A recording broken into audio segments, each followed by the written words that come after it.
Voici un nouvel épisode du potager de Jardingue et Pastèque. Bienvenue à tous. On se retrouve aujourd'hui pour parler de la culture des pommes de terre dès le mois de mars. Bonjour Jardingue. Bonjour Pastèque. Alors aujourd'hui il fait beau. Il fait même chaud pour un début de mars. Ici on a près de 18 degrés centigrades dans le Poitou. Du coup on va en profiter pour faire un tour du jardin. Tu vas me raconter tout ce que tu fais en ce moment, d'accord? Eh bien, nous voici devant une planche de pommes de terre et c'est d'elle que je vais m'occuper aujourd'hui. Dis-moi, c'est pas un peu tôt pour les pommes de terre? On dit qu'il faut les mettre entre le mois de mai, mi-mai. C'est pas ça, non? En fait, les pommes de terre, classiquement, on les met à la Saint-Joseph. La Saint-Joseph, c'est environ vers le 17 mars. Il ne faut pas mettre toutes les pommes de terre dans le même panier, hein. Je commence tôt une variété qui pousse entre 90 jours à peu près. Cette planche-là, je l'ai mise en place en février, sur prairie. Et l'autre, là à côté, je l'ai mise sur la parcelle des courges de l'année dernière, sur laquelle j'avais semé de la moutarde. Comme la moutarde n'a pas été détruite par le gel cette année, je l'ai couchée avec la planche. Avant de déposer mes plants de pommes de terre, germés, en février donc. Je les ai recouverts de la paille des biques quand j'ai nettoyé leur box et par-dessus, j'ai mis des feuilles mortes que j'entrepose là derrière, là, depuis l'automne. Dessus, j'ai posé un voile de forçage de type P17. Je l'ai mis en double pour protéger des gelées. Avant de planter, le sol s'était déjà réchauffé, hein, n'oublie pas. La bâche foncée maintient la chaleur du soleil. Et en même temps, ça empêche les mauvaises herbes de pousser. On va enlever le P17, regarde. Tu vois, ça a bien démarré.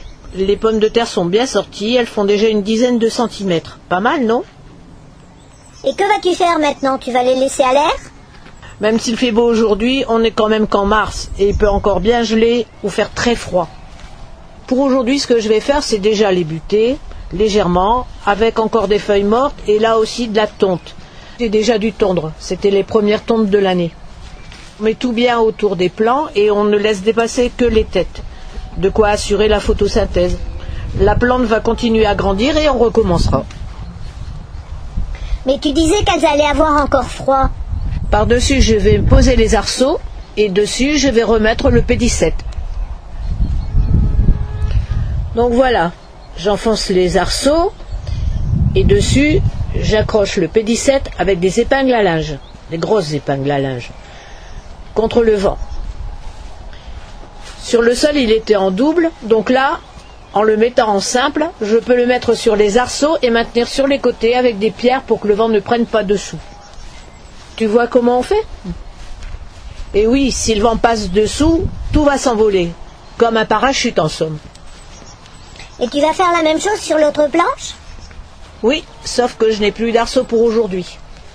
Alors je vais mettre des cajots de chaque côté, comme l'année dernière, et je vais tendre le P17 par-dessus, et sur les côtés, je vais bloquer avec les pierres, comme tout à l'heure.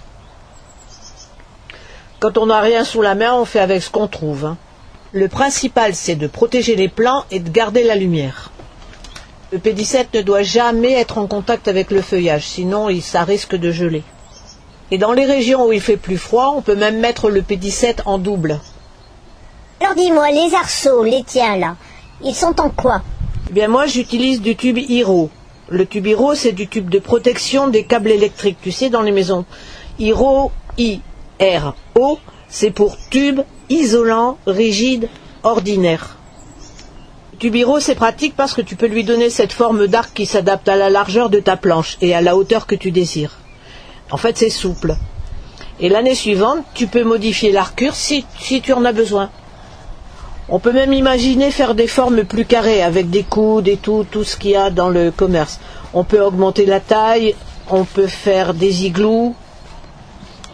De la même façon, tu peux utiliser les tubes Hiro pour faire des supports de serre. Tu peux mettre du plastique transparent, enfin, c'est pratique pour les tomates par exemple. Au moment où je publie, nous avons eu 3 jours de gel avec même de la neige. Et pour l'instant, je croise les doigts, tout va bien.